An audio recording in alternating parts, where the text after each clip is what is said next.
Jesus entrou em Jericó e atravessava a cidade. Havia ali um homem rico. Qual o nome dele? Ele era chefe dos publicanos.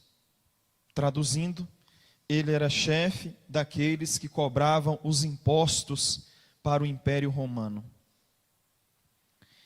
Este homem, Zaqueu, ele queria ver quem era Jesus. Mas sendo de pequena estatura, não conseguia. Por causa da multidão que acompanhava o Cristo. Verso 4. Assim correu adiante, subiu numa figueira brava para vê-lo, pois Jesus ia passar por ali. Quando Jesus chegou àquele lugar, olhou para cima e lhe disse: Zaqueu, desça depressa. Quero ficar em sua casa hoje. Então ele desceu rapidamente e o recebeu com alegria. Todo o povo viu isso e começou a se queixar, começaram a reclamar, começaram a murmurar.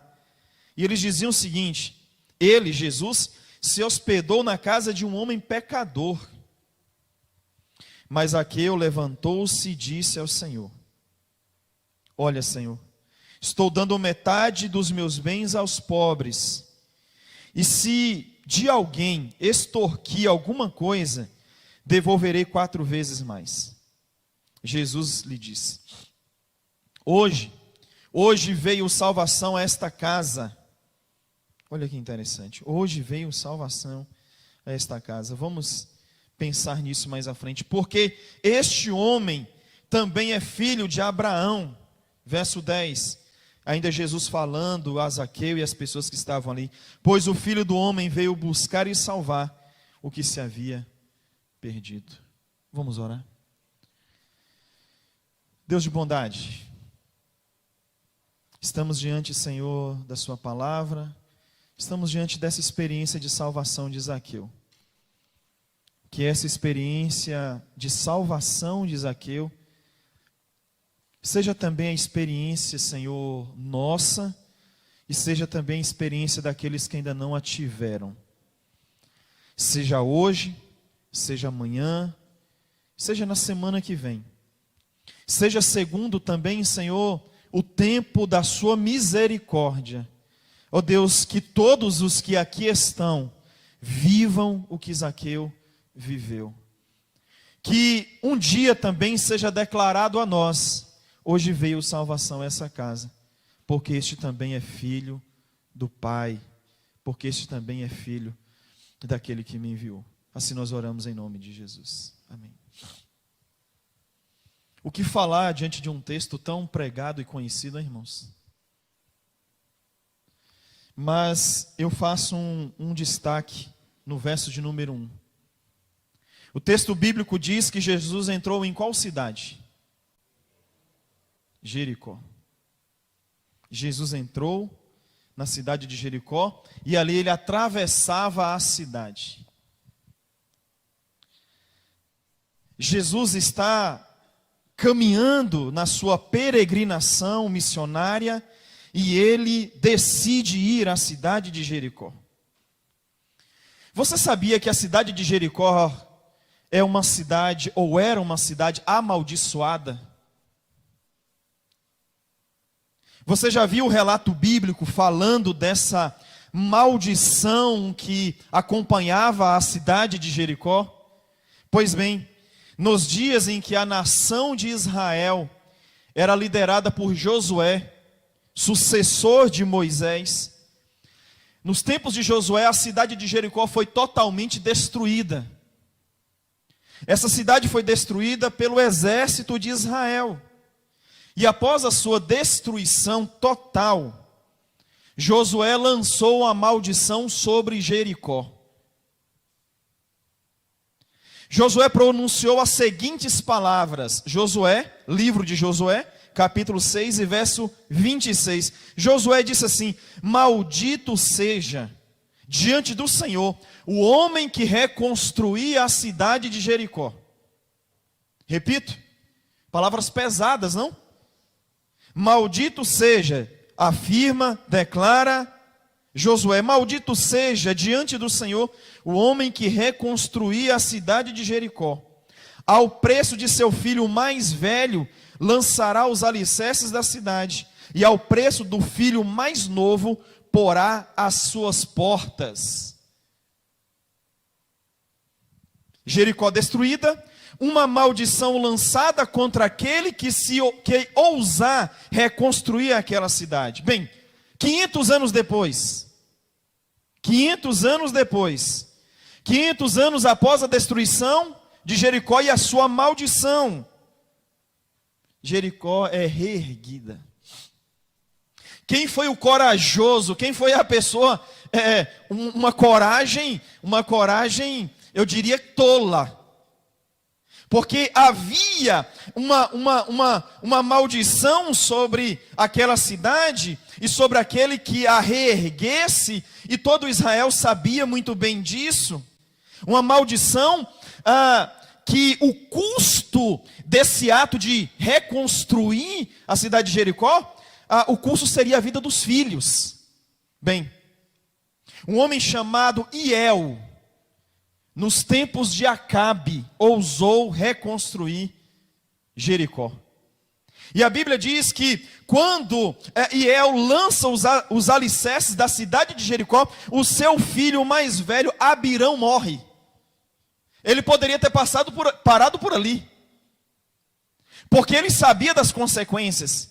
Ele poderia ter recuado em sua atitude de reconstruir Jericó. Quando ele lança os alicerces da cidade, o seu filho mais velho, Abirão, morre. E quando ele então quando ele instalou as portas da cidade, o seu filho mais novo, chamado Segube, também vem a falecer. Cumprindo-se assim então a palavra de Josué. Bem, lá está Jericó no seu devido lugar, reconstruída, a preço do filho mais velho e mais novo de Hiel. Depois do ato de reconstrução de Jericó, passa-se mais 1000 anos. 1000 anos da reconstrução daquela cidade. Jesus está caminhando por todo o território da Palestina. Jesus está em sua caminhada missionária e ele decide ir na cidade amaldiçoada. Ele decide ir até a cidade de Jericó. Jesus, ele não se negou a estar naquele ambiente de maldição e morte. Jesus não se negou a estar entre o que a gente pode chamar de roda dos escarnecedores. Jesus não se negou a estar naquele ambiente que foi outrora amaldiçoado por um servo de Deus, por Josué. Interessante que quando Jesus adentra os portões daquela cidade, a bênção sobrepõe a maldição e a vida sobrepõe a morte. Você pode dizer amém? Sabe por quê? Porque onde Jesus chega, não há demônio, não há morte, não há trevas, não há pecado, não há nada que possa então resistir à sua presença. Se Jesus chega em um ambiente de trevas, a luz prevalece. Se Jesus chega num ambiente de morte, a vida prevalece. Se Jesus chega em um ambiente de maldição, a bênção prevalece. Se Jesus chega em um ambiente de pecado, o perdão prevalece. Quais são os ambientes que você tem frequentado? Os ambientes que você frequenta são ambientes de trevas. O ambiente que você frequenta são ambientes de morte. A sua casa, você poderia dizer: olha, pastor, a minha casa é um ambiente marcado por trevas. Olha, pastor, o meu local de trabalho é um local marcado de trevas, de injustiça, de morte. E você pode até classificar outros ambientes que você frequenta, ou que exige a necessidade da sua presença, como esses ambientes de talvez de maldição. Se Jesus chegar nesse lugar, a coisa muda de forma radical e poderosa. Agora deixa eu lançar uma responsabilidade sobre você. Sabe como Jesus chega nesses lugares? Levando luz, bênção, vida. Sabe como Jesus chega? Ele chega através de você. Aquele ambiente tomado de tristeza, o Cristo de Deus pode chegar através de você levando alegria. Aquele ambiente de morte, o Cristo pode chegar até através de você levando vida. Esse ambiente de maldição, o Cristo de Deus pode chegar através de você levando bênção. Esse ambiente marcado pelo pecado, o Cristo de Deus pode chegar através de você levando libertação, perdão e santidade. Porque é assim, as portas do inferno não prevalecem contra a igreja de Jesus. O Cristo de Deus não está aqui pessoalmente, como ele foi manifestado em Jericó, mas ele se manifesta através do seu corpo. E a igreja de Jesus, a comunidade dos santos, é o corpo de Cristo aqui. Eu queria que você prestasse atenção nisso que eu estou falando. Olha a responsabilidade de ser um discípulo de Jesus. Olha a responsabilidade de ser um seguidor de Jesus. Porque você aqui neste mundo, você é um pequeno Cristo. Aqui nesse mundo você é a representatividade do Cristo. Então, eu fico imaginando isso, sabe? É Jesus chegando nesses ambientes marcados de trevas através de nós. Os ambientes que você frequenta, eles recebem a influência do Cristo que passou por Jericó? Quando a sua presença é essa presença de bênção, a sua presença é essa presença que influencia para o bem, a sua presença é essa presença de luz agradável, que, poxa, é tão bom, as pessoas sentem tão bem estar em sua presença, em sua companhia, porque você é essa representatividade do Cristo. Que assim seja, meu irmão, amém? Meus irmãos, ainda às portas de Jericó, Jesus cura um cego. A Bíblia diz que Jesus está adentrando naquela cidade e alguém então grita: Jesus, filho de Davi, tem misericórdia de mim. Aquele homem, ele é impedido ali pela multidão, que não apenas exerce um fator de obstáculo, mas além da multidão ser um obstáculo para aquele cego, existe uma outra questão, que é a exclusão social. Aquele homem, ele de certa forma recebe alguns empurrões, aquele homem recebe, alguns chega para lá, e então ele tem dificuldade de chegar ao Cristo, mas ele não deseja de gritar: Jesus, filho de Davi, tem misericórdia, tenha compaixão de mim. Qual era o nome desse cego? Quem sabe? Qual era o nome desse cego? Bartimeu? Bartimeu? Vou explicar algo que talvez vocês não saibam. O nome dele não era Bartimeu. A palavra Bartimeu não significa um nome. A palavra Bartimeu significa filho de Timeu. O nome, a gente tem uma cultura de chamar aquele cego de Bartimeu, o cego Bartimeu, mas na verdade o nome dele não é revelado nas Escrituras. O que nós sabemos é que ele era filho de Timeu, porque Bar é filho. Eu não sei se vocês se lembram quando Jesus se direcionou a Pedro dizendo assim: Bar-Jonas. Jesus se direciona a Pedro chamando de Bar-Jonas. Por quê? Porque Pedro era filho de Jonas. Então Bar, no Novo Testamento, é filho. Aquele cego, ele é filho de Timeu. E ele está gritando e Jesus o ouve. E então ali, o Cristo, cheio de compaixão, diz: parem, vamos parar de caminhar. Alguém me grita, alguém clama por mim. Jesus dá atenção àquele homem pobre, excluído socialmente, e devolve vista àquele homem. Eu acho interessante que Jesus não é apenas o Messias dos pobres, ele também é o Messias, o Salvador dos ricos. Porque em Jericó, Jesus não salva apenas o pobre Bartimeu, o mendigo Bartimeu. Jesus salva o rico Zaqueu. O texto bíblico diz que, de alguma forma, chega a notícia até Zaqueu, o homem rico da cidade, o homem popular da cidade, que Jesus ali estava. Provavelmente a notícia da cura do cego lá na entrada da cidade chega aos ouvidos de Zaqueu, e então Zaqueu é tomado, escute isso, Zaqueu é tomado de dois sentimentos que eu classifico como santa curiosidade.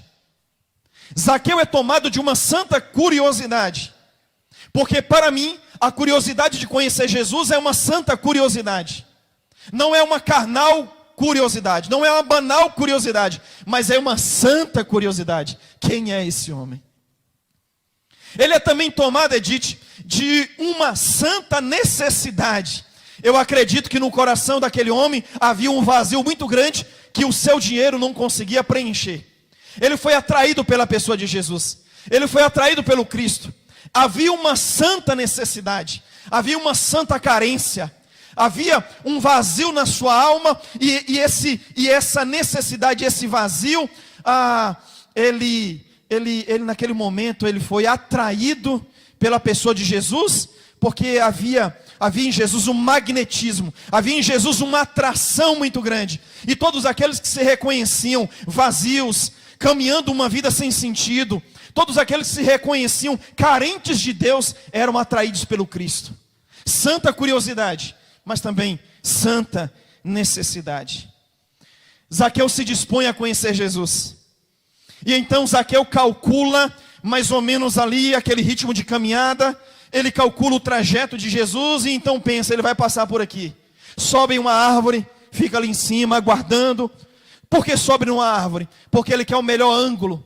Ele quer ter a melhor percepção. Ele quer pegar todos os detalhes. Esse homem é fascinante. Esse homem é atraente. Esse homem exerce influência. Esse homem exerce um magnetismo existencial. Esse homem é de uma beleza incrível. Como pode um poder tão extraordinário dar vista a um cego? Esse cego que algumas vezes eu próprio dei esmola a ele.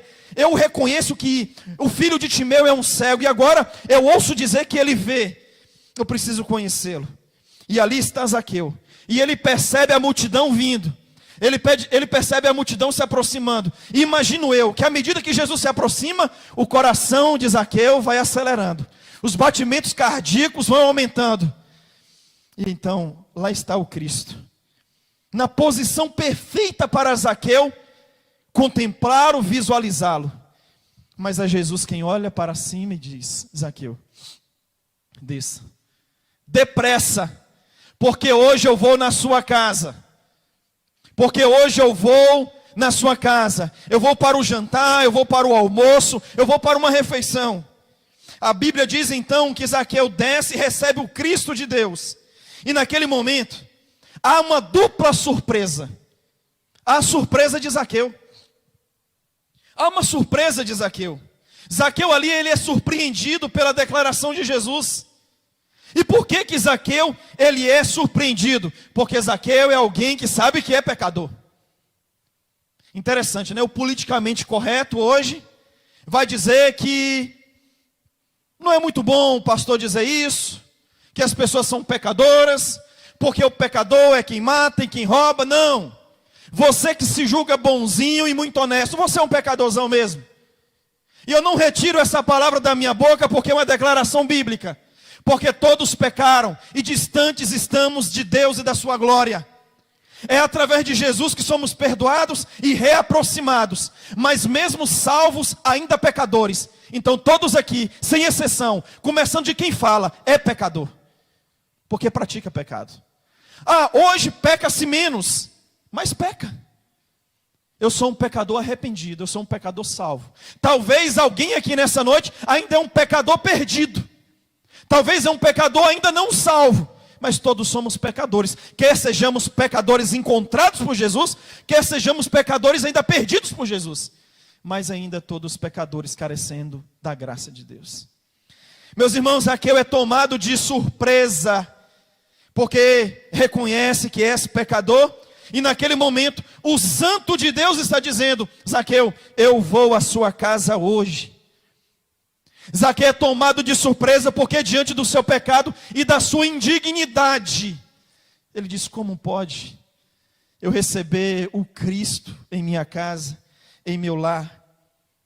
Mas um outro grupo de pessoas também foi tomado de surpresa. A multidão foi surpreendida pela declaração de Jesus. E por que a multidão foi surpreendida? Porque a multidão entendia que Zaqueu era, primeiro, traidor nacional, e segundo, um corrupto. Naquele momento que Jesus diz assim: eu vou na sua casa, desça depressa. Aquelas pessoas pensaram: mas como? Como um homem de tamanha beleza, de tamanha santidade, um homem de tamanha sabedoria, um homem que acreditamos que veio de Deus, vai agora se hospedar em uma casa de um homem que é corrupto e traidor nacional? Pastor, por que ele era considerado traidor?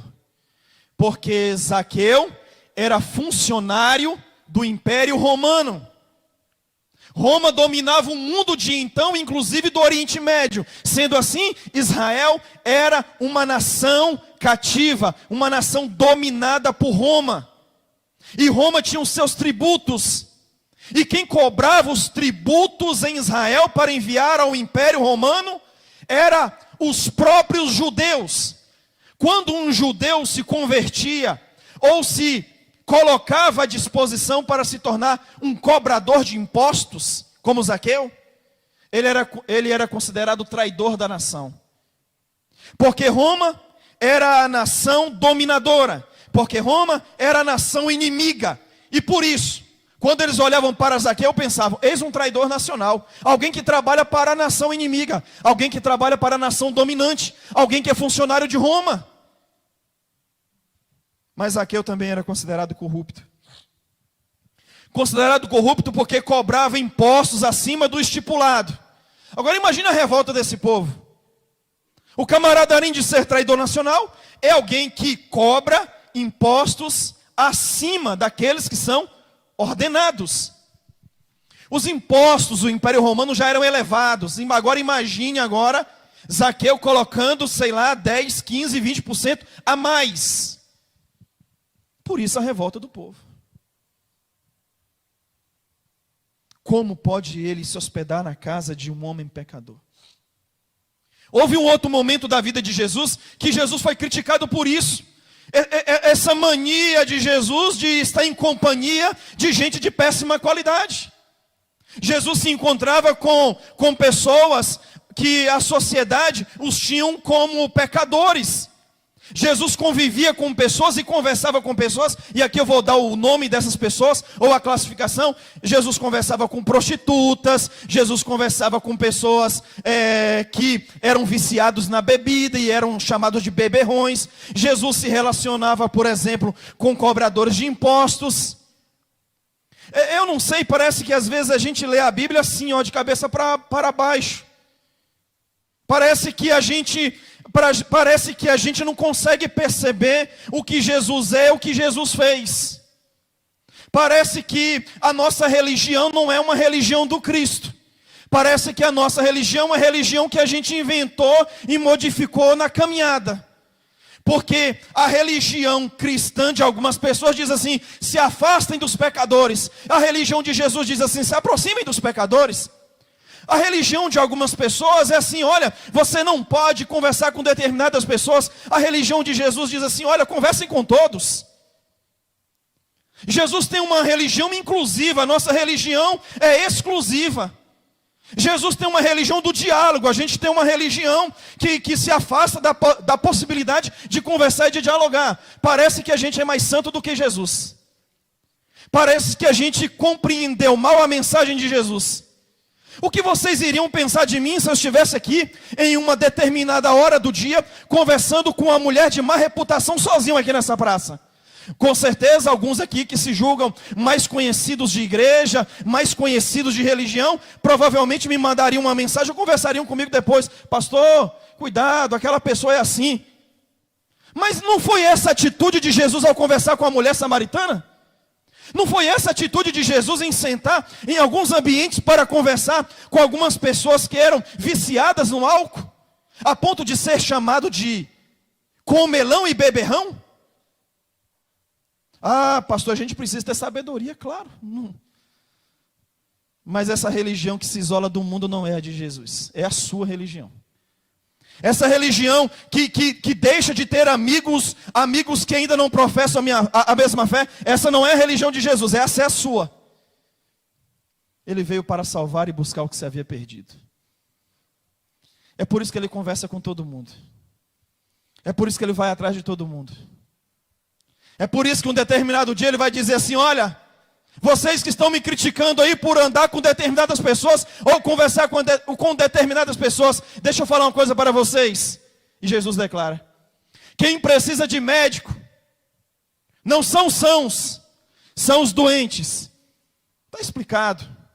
Jesus é o médico que veio curar as nossas almas adoecidas pelo pecado. Somente quem reconhece que tem uma alma adoecida pelo pecado entende essa mensagem. Jesus veio atrás desse grupo de pessoas. Eu não sei se Jesus daria certo ser pastor de algumas igrejas hoje. Porque, ao que me parece, Jesus, ele tem uma forma de ver a fé, e a igreja, no seu processo histórico, foi tendo uma outra forma de ver a fé. Às vezes, muito diferente daquela do Cristo revelada nos evangelhos. Queria que vocês pensassem sobre isso. Mas Jesus chega à casa de Zaqueu. E quando Jesus chega à casa de Zaqueu, os irmãos aqui acham muito bonito alguns pregadores, né, falarem, pregarem. Quando o pastor Simvaldo Queiroz mesmo veio aqui, num dos aniversários da nossa igreja, ele pregou, 1h20. E aí teve uma pessoa aqui não foi da nossa igreja não, foi uma pessoa que estava visitando. A pessoa fez o seguinte elogio: eu ouviria esse pastor por mais 1 hora. Inclusive quem me falou isso foi o Roberto. Uma pessoa fez essa declaração. Ou seja, essa pessoa acha o pastor Simvaldo pregando uma coisa maravilhosa, atraente, bela, e realmente é. Agora eu fico imaginando se a gente estiver diante do Cristo falando. E ali estava Jesus, na sala de Zaqueu.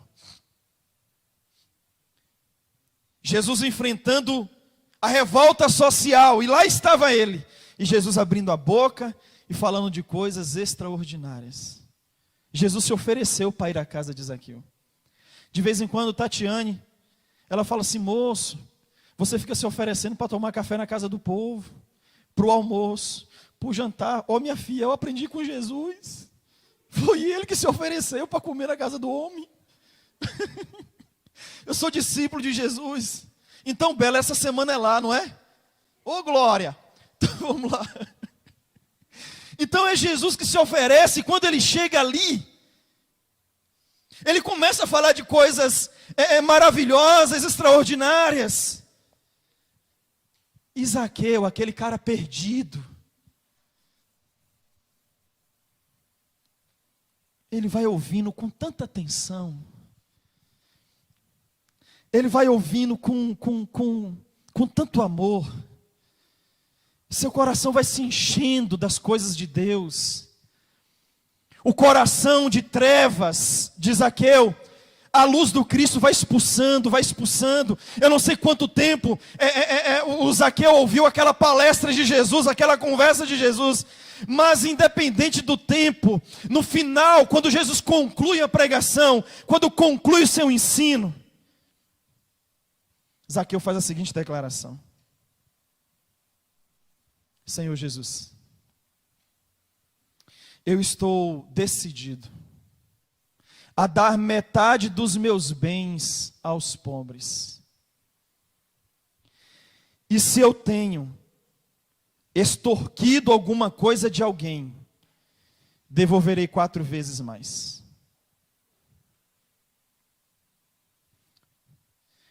A salvação é uma obra transformadora, meus irmãos. A salvação é uma obra transformadora. Desculpe, meus irmãos, às vezes o pastor é meio duro, mas eu tenho que ser. Esse negócio de vir para a igreja como está e ficar como está, não está na Bíblia não. Esse negócio de vir para a igreja de Jesus, e aí eu chegar para você e perguntar assim: irmão João, o senhor está na igreja há 1 ano, o que mudou na sua vida? Ô pastor, não mudou nada não. Está errado. Não é que o encontro com a igreja vai produzir mudança. É que entende-se que quando você assume o compromisso de caminhar com a gente aqui nessa igreja, mas que antes você assumiu o compromisso com Jesus, entende-se que a obra de salvação é uma obra transformadora. Infelizmente, Jesus, tem muita gente que vem na caminhada com Jesus e diz salvo em Jesus, mas a vida dele não mudou nada. Continua do mesmo jeito. Os mesmos sentimentos mesquinhos, as mesmas atitudes rebeldes, o mesmo comportamento fora dos planos e da vontade de Deus. Então você não é salvo coisa nenhuma, porque a salvação é uma obra transformadora. O camarada aqui, ganancioso, Zaqueu,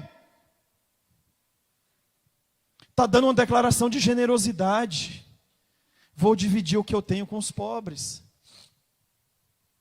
O cidadão aqui desonesto está dando uma palavra de honestidade. Eu vou devolver quadruplicadamente, 4 vezes mais, aquele valor que eu coloquei a mais nos impostos. Eu vou passar em casa, aqueles que eu defraudei, aqueles que eu extorqui, eu vou devolver o dinheiro que eu tirei.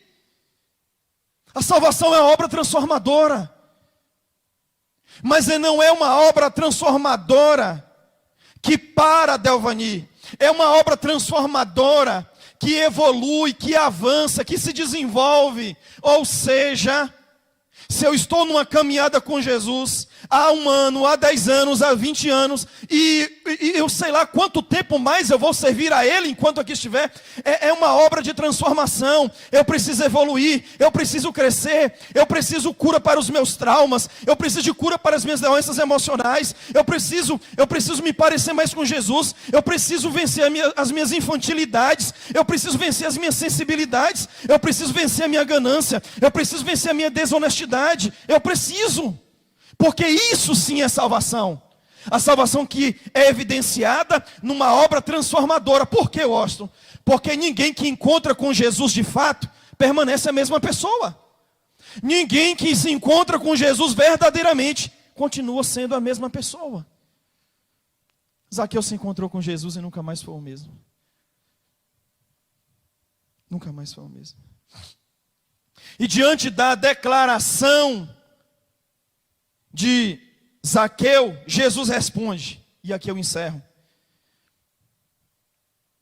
Hoje veio salvação a esta casa, porque este homem também é filho de Abraão, pois o Filho do homem veio buscar e salvar o que estava perdido.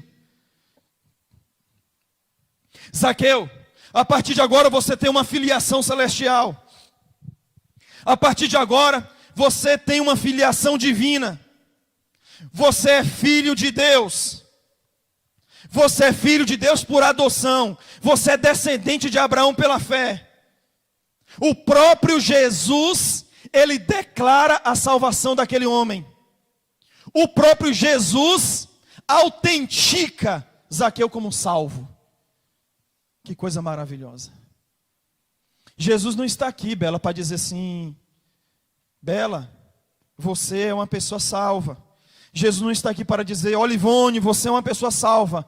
Mas o crente precisa ter essa convicção: eu sou um salvo na pessoa do Cristo. Se não tem, corra para os pés da cruz e diga: Senhor, me salva, porque eu não me percebo salvo.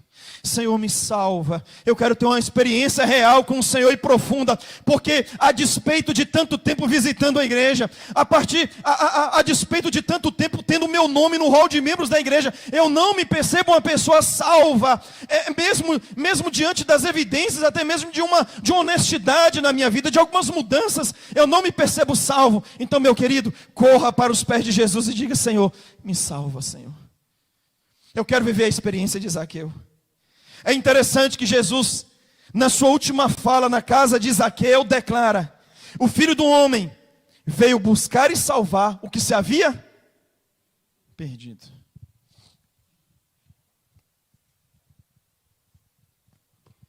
É interessante que a gente usa nessa afirmação: ah, fulano de tal é um perdido. Não é assim? Jesus declara que as pessoas que ainda não tiveram um encontro com Ele são pessoas perdidas.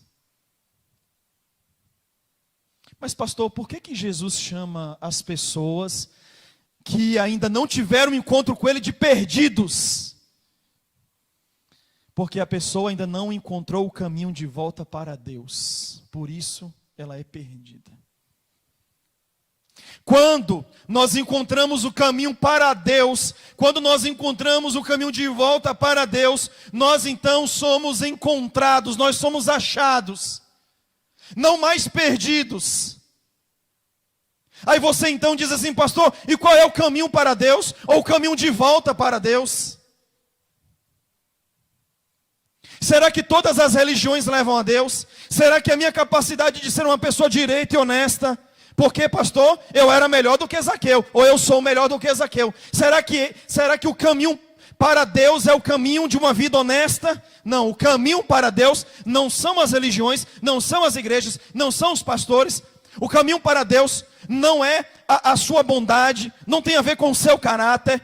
O caminho para Deus está num homem que um dia foi preso nessa cruz, ou em uma cruz, mas que nela não mais está, porque morreu e ressuscitou para a sua salvação.